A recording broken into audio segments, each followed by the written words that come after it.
Eto na mga kabasketball, Coach Tim Cone mukhang nakatunog at target ng paglaruin sa Asian Games sila Kai Sotto at ang 4 na Japan B-League boys. Binago na rin yung line-up para sa Asian Games at 5 US NCAA teams na interesado kay Kai Sotto kinumpirma ni Homer Sison. At meron po tayong bonus info tungkol dyan. Pero bago yan, huwag kalimutan mag-like at mag-subscribe bilang pagsuporta sa pinakabagong pasabog ni Dadin Quinito Henson sa The Philippine Star. Ay ibinalita na nga nito na isasama na ni Coach Tim Cone sa ating Gilas Pilipinas pool na sasabak sa darating na Asian Games para depensahan ng ginto ang ating pambatong si Kai Sotto at ang 4 na Japan B-League boys sa pangunguna ni Dwight Ramos, AJ Edu, QMB at Mike Phillips.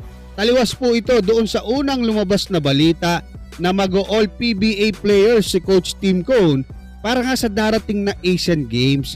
Kaya pala may naririnig tayo mga kabasketball na etong ating pambatong si Kai Sotto ay kinukumbinse para maglaro sa ating Gilas Pilipinas sa darating na Asian Games. Pero very good yun, no? Especially kung hindi ito makakaapekto sa schedule ni Kai Sotto sa paglalaro niya sa US. At kung pag-aaralan po nating maigi etong lineup na nilabas ni Dadin Quinito Henson, wala po yung dalawang players natin diyan nga sa KBL na sila Kevin Kiambao at Carl Tamayo na nauna nang nagsabi na negative sila, no? Dahil mukhang hindi sila papayagan ng kanilang KBL team.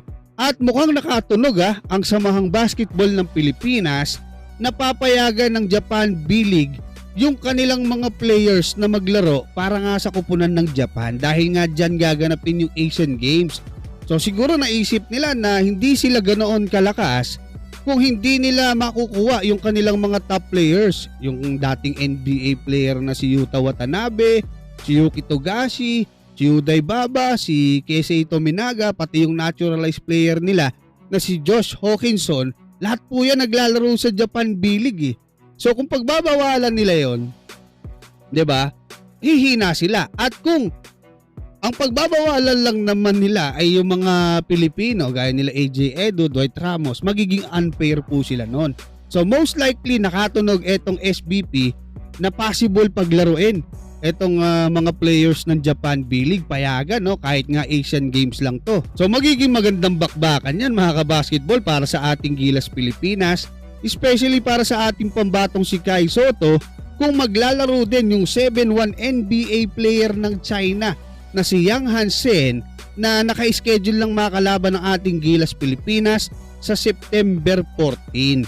At speaking of Kai Sotto mga kabasketball, sa naging programa ni Pauka Sports kagabi ay binanggit nga ni Homer Sison na alam niya na din sa wakas na may 5 US NCAA teams na interesado sa serbisyo ng ating pambatong si Kai Sotto. Parinig ko sa inyong maikse. Anong school ang papasukan niya? Well, alam ko na. There are 5 schools but I was told to shut my mouth. Sabi ng Master One Sport. Kaya ko po sinabing sa wakas mga kabasketball para po doon sa ngayon pa lang po nakakapanood dito sa ating munting channel at yung mga hindi nakapanood, almost 2 months na po kasi binanggit ko na po yung 5 US NCAA teams na interesado sa ating pambatong si Kai Sotto. Actually, binigay ko pa nga yung pangalan, ni-reveal ko po. At meron po kasi tayong additional info patungkol nga dyan. Mauuna na po kayo kay Homer Sison. Kasi po, wala na po lahat yung 5 na yan. Wala na po sa equation yung 5 US NCAA teams na yan dahil meron pong lumutang na panibagong kupunan sa US NCAA na nag-offer ng napakaganda. Ang sabi, gustong gusto talaga si Kai na makakuha. So ganyan po yung nangyari mga kabasketball. Kaya most likely doon po siya napunta or mapupunta. At kapag pwede na pong ilabas yung i-reveal yung kupunan na yan mga kabasketball, susubukan po nating ibalita agad. Pero hanggang dito lang muna mga kabasketball. Maraming salamat at God bless sa inyong lahat.